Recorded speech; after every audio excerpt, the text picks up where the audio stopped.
नमस्कार, राम राम। मैं राकेश। अपने वादे के मुताबिक कि हम आपको सिखाएंगे आयुर्वेद, क्योंकि हमने पिछली वीडियो में आपसे रिक्वेस्ट की थी कि आप इतना आयुर्वेद जरूर सीखें जिससे हमारा शरीर स्वस्थ रह सके। और उसमें था कि हमने सीखनी है अपने शरीर की तासीर, वात पित्त कफ में से कौन सी तासीर है और किस तासीर में क्या खाना है और क्या नहीं खाना है। तो आज चलते हैं हम पहले टॉपिक पे, आयुर्वेद की ABC, जिसमें हम सबसे पहले पढ़ते हैं कि हमारा शरीर जो है वो 5 तत्व से बना हुआ है। लेकिन कुछ लोग इसको इग्नोर करते हैं कि 5 तत्व जल, वायु, अग्नि, पृथ्वी, आकाश कहाँ हैं ये शरीर में। तो पहले मैं इसको साइंटिफिकली प्रूव करता हूँ। को साइंस की अगर माने, जब हम बच्चों को केमिस्ट्री पढ़ाते हैं या साइंस पढ़ाते हैं तो हम कहते हैं कि ये पूरा यूनिवर्स जो है, ये 92 एलिमेंट से बना हुआ है। और ये 92 एलिमेंट आपके सामने हैं, हाइड्रोजन से लेके यूरेनियम तक। ये नेचर में 92 एलिमेंट ही पाए जाते हैं। ये साइंटिस्टों ने, ये मैंने नहीं दिया है, ये साइंटिस्टों ने माना है कि 92 एलिमेंट पाए जाते हैं और इसी से सारी चीज़ें दुनिया की बनी हैं। और हमारा शरीर एक ऐसा शरीर है जिसमें ये 92 एलिमेंट पाए जाते हैं। और हमारा आयुर्वेद कहता है 5 तत्व, वो 5 तत्व जल, वायु, पृथ्वी, अग्नि, आकाश, वो ऐसे हैं जिनमें ये सारे एलिमेंट आ जाते हैं। अगर अर्थ की बात करें, अर्थ तत्व एक ऐसा तत्व है जिसमें ये सारी मेटल पाई जाती हैं, है ना। मेटल आपको पता है, लोहा, तांबा, कैल्शियम, पोटाशियम, सिलिकॉन, ये सारी मेटल जितनी भी हैं ये सारी किसमें पाई जाती हैं? अर्थ क्रस्ट में पाई जाती हैं। नॉन मेटल जैसे ऑक्सीजन, नाइट्रोजन, कार्बन डाइऑक्साइड, ये किसमें पाई जाती है? एयर में पाई जाती है ना। मीन अल्टीमेटली कहने का मतलब ये है कि अगर हमने 92 एलिमेंट माने हैं साइंस में, लेकिन आयुर्वेद ने क्या माने हैं? 5 तत्व माने हैं, बात एक ही। अब अगर हम चलें अपने मेन टॉपिक पे कि हमारा शरीर जो है वो 5 तत्व से बना हुआ है, तो ये हमारे 5 तत्व हैं: ether, air, fire, water and earth. आकाश, वायु, अग्नि, जल एंड पृथ्वी। अब सबसे पहले समझेंगे कि इनका शरीर में स्थान कहाँ है। अगर आकाश की बात करें, आकाश मीन खाली स्पेस, तो हमारे शरीर में बड़ी सारी खाली स्पेस है ना। मुंह में खाली स्पेस है, ये पेट में खाली स्पेस है, इवन कि हमारी आंतड़ियाँ जो हैं उनमें खाली स्पेस है, वो आकाश का स्थान हो गया। और उसके बाद वायु का स्थान अगर देखें तो जहाँ हमारी आकाश होता है, खाली स्थान होता है, वहाँ वायु भी होती है। और वायु आपको पता है, वायु का बड़ा इंपॉर्टेंट रोल है। वायु के बिना तो हम 10 मिनट भी नहीं रह सकते, सांस लेते हैं, है ना। तो वायु को बड़ी सारी है शरीर में। और अग्नि की बात करें, अग्नि मीन क्या है? एनर्जी। अग्नि का मतलब एनर्जी, हर सेल के अंदर एनर्जी है अपनी।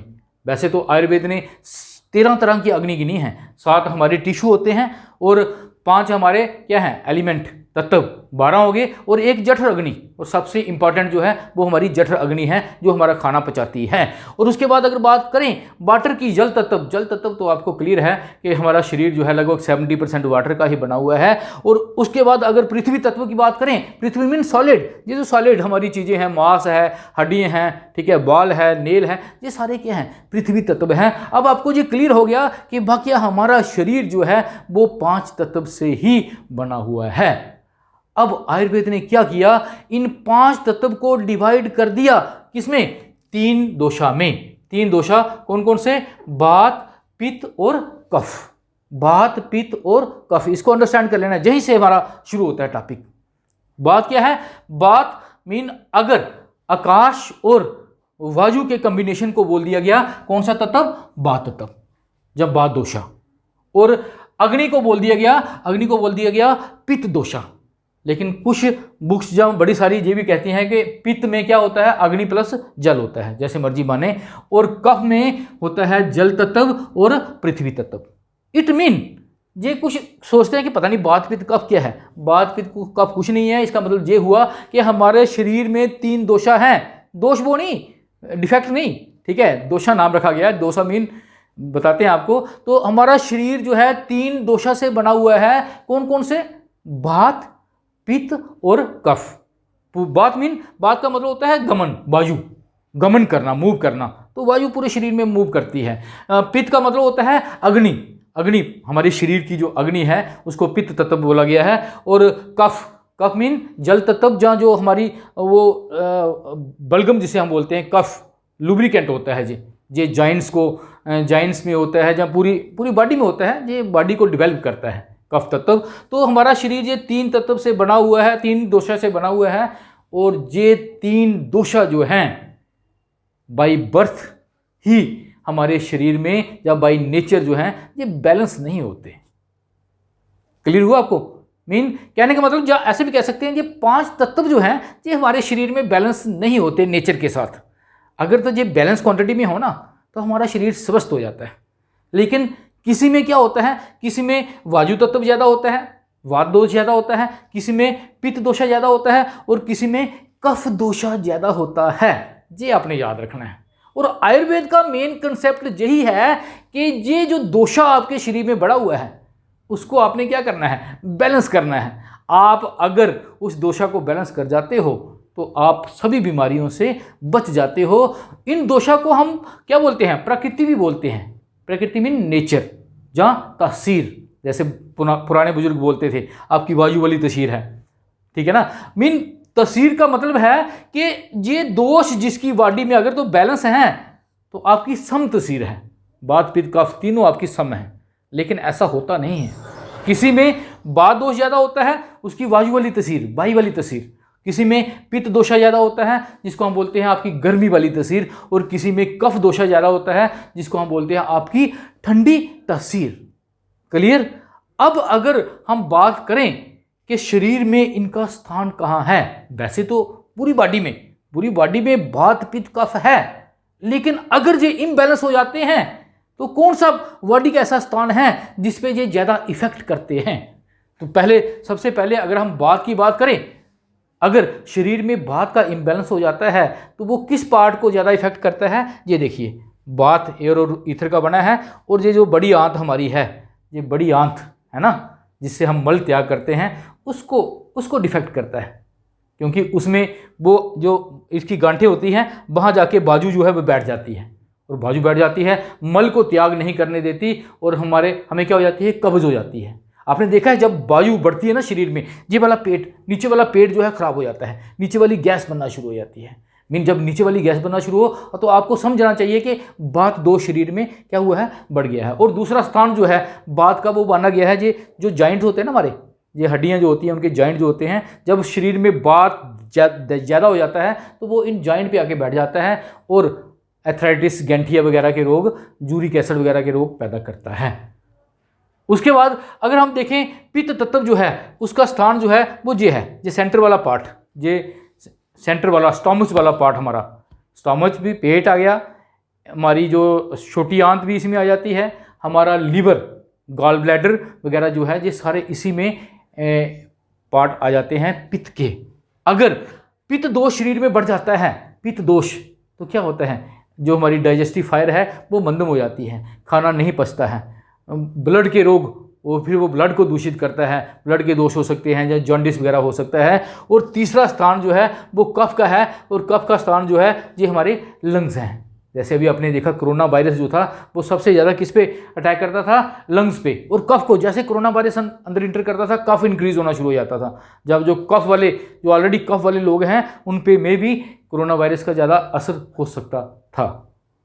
क्लियर जी, आपको क्लियर होना चाहिए कि हमारा शरीर 3 दोषा से बना है, बात पित्त कफ, लेकिन बाय नेचर, बाय बर्थ जे सभी के शरीर में या किसी के शरीर में भी ये बैलेंस नहीं होते। जिसके शरीर में क्या होगा, वात दोष ज़्यादा होगा, उसको हम बोलेंगे आपकी बात वाली तसीर है, आपकी वाई वाली तसीर है, बाजू का इम्बैलेंस है आपके शरीर में। जिसके शरीर में पित्त दोषा बड़ा होगा उसके शरीर में गर्मी बड़ी होगी और उसकी गर्मी वाली तसीर होगी, पित्त वाली तसीर होगी। और जिसके शरीर में कफ बड़ा होगा, ठीक है, आप देखेंगे उसका क्या होगा, ठंडी तसीर होगी। अब देखेंगे जो बड़े सारे कोई गर्मी वाले लोग हैं ना, जो गर्मी में कितने चिड़चिड़े हो जाते हैं और गर्म चीज़ें ज़्यादा खा लें तो उनको क्या हो जाता है, गैस बनना शुरू हो जाती है, इवन के जॉन्डिस तक चले जाते हैं, स्किन के रोग हो जाते हैं।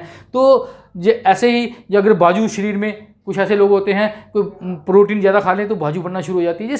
ये हम देखेंगे आगे जाके। तो अब हम आगे बात करते हैं कि ये रोग कैसे पैदा करते हैं। ये जो हमारे 3 दोषा हैं, जब ये दूषित होते हैं ना, हमें बस इतना नॉलेज होना चाहिए कि ये हमारे दोषा जो हैं दूषित हो गए हैं। जैसे पित्त वाले की बात कर रहा हूँ, पित्त वाला गर्मी बढ़ गई है शरीर में, भूख कम लगना शुरू हो गई है, डाइजेशन नहीं हो रही है, ब्लड के रोग होना शुरू हो गए हैं, स्किन पे डिजीज आना शुरू हो गए हैं, जहाँ बाथरूम जो है उसका रंग येलो होना शुरू हो गया है, इट मीन पित्त तत्व शरीर में बढ़ गया है।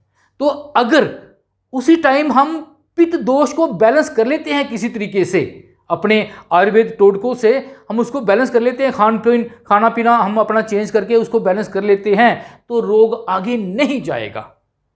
क्लियर? ऐसे ही जब बाजू बढ़ता है शरीर में तो जो नीचे वाला पेट, कब्जी हो जाती है, आर्थराइटिस जिसे हम बोलते हैं, यूरिक एसिड वगैरह बढ़ना शुरू हो जाता है, हड्डियों के रोग होना शुरू हो जाते हैं, कफ वाला रोग बढ़ता है, कफ वाला तत्व बढ़ता है, जहाँ दोषा बढ़ता है तो लंग्स के रोग होना शुरू हो जाते हैं। सबसे ज़्यादा रोग आयुर्वेद ने बात से गिने हैं, लगभग 80 रोग बात से होते हैं, बात के इम्बैलेंस होने से, और पित्त के इम्बैलेंस होने से लगभग 40 रोग गिने हैं, और कफ के इम्बैलेंस होने से 28 रोग गिने हैं, और टोटल रोग जो हैं 148 आयुर्वेद में जो गिने गए हैं, शरीर के 148 रोग गिने गए हैं।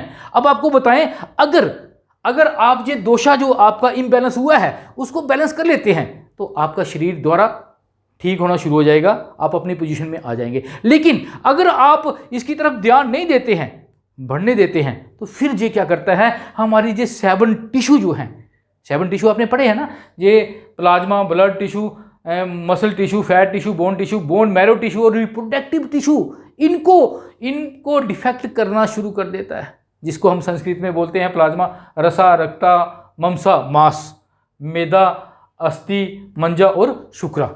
ये इनको हम क्या बोलते हैं, धातु बोलते हैं। साइंस में हम टिश्यू बोलते हैं, ये धातु, आयुर्वेद में हम इनको धातु बोलते हैं। तो ये 7 धातु जो हैं उनको डिफेक्ट करना शुरू कर देता है, उनको खराब करना शुरू कर देता है।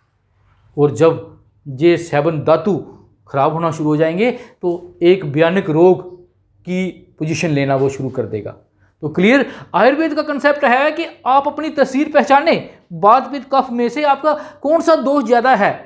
अगर खाने पीने से वो दोष बढ़ जाता है तो ऐसा उसका रिवर्स खान पीन करें और उस दोष को द्वारा क्या करें, कम करें। आयुर्वेद का कंसेप्ट इतना ही है, जो दोष बॉडी में बढ़ गया है उसको कम करना है, और जो दोष कम हो गया है उसको बढ़ाना है, बस बीमारी अपने आप ही भाग जाएगी। हमने क्या करना है, आयुर्वेद सीखना है। अगर कोई दोष बढ़ता है तो हमने उसको, ये हमारे टिश्यू जो है उन तक नहीं पहुँचने देना है। फॉर एग्जाम्पल मैं एग्जाम्पल देता हूँ, ये देखिए, ये हमारा पित्त है, पित्त तत्व है। अगर पित्त तत्व शरीर में बढ़ जाता है तो ये किसको डिफेक्ट करेगा, किसको करता है, ब्लड को डिफेक्ट करेगा। ब्लड के रोग, जॉन्डिस कर सकता है, स्किन के रोग कर सकता है। क्लियर? तो ऐसे ही अगर कफ तत्व बढ़ेगा, जो हमारा मैदा जो है, फैट को बढ़ा देगा, और फैट को बढ़ाएगा, बलगम वगैरह बननी शुरू हो जाएगी। ठीक है ना? तो ये आज हमने यही सीखा है इस वीडियो में कि हमारा शरीर 5 तत्व से बना होता है, और वो 5 तत्व से बनते हैं हमारे 3 दोषा, वात, पित्त और कफ।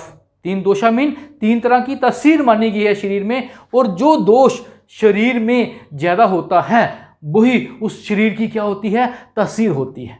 कई बार क्या होता है, 2 दोषा ज़्यादा होते हैं, 2 तरह की मिक्स तस्वीर भी, 7 तरह की तस्वीरें मानी हुई हैं, ये हम दिखाएंगे अगली वीडियो में। 3 तो जो होगी वात, पित्त, कफ, कहीं वो मिक्स होती है, वात दोष ज़्यादा है, थोड़ा सा जे भी ज़्यादा है, वात पित्त होगी, पित्त कफ हो सकती है, कफ वात हो सकती है, और एक सम तस्वीर वात पित्त कफ। ठीक है, 7 तरह की तस्वीरें हैं। अगली वीडियो में हम यही देखेंगे कि इन 7 तस्वीरों में से हमारे शरीर की कौन सी तस्वीर है, कैसे आइडेंटिफाई करना है, उसको आइडेंटिफाई करेंगे। और फिर अगले वीडियो में हम देखेंगे कि अगर किसी की तस्वीर वात पित्त या कफ वाली है तो उसको कैसे बैलेंस करके रखना है। ठीक है, तो मेरे ख्याल में ये आपका क्लियर हो गया होगा। अगर फिर भी कोई डाउट है तो आप कमेंट बॉक्स में लिख सकते हैं, मैं उसका आपको क्लियर कर दूंगा। तो आज के लिए इतना ही। जय हिंद, जय भारत।